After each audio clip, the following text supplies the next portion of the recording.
আসসালামু আলাইকুম ওয়া রাহমাতুল্লাহি ওয়া বারাকাতুহু।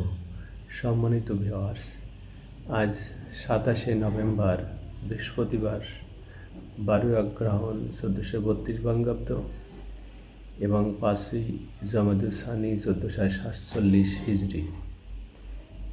আমি রিয়াদুস সালিহিনের ২য় খণ্ড থেকে ৬২৬ নম্বর হাদিসটি আপনাদের সামনে পাঠ করব ইনশাআল্লাহ। হযরত আবদুল্লাহ ইবনুল আমর ইবনে আস রাদিয়াল্লাহু আনহু থেকে বর্ণিত, তিনি বলেছেন,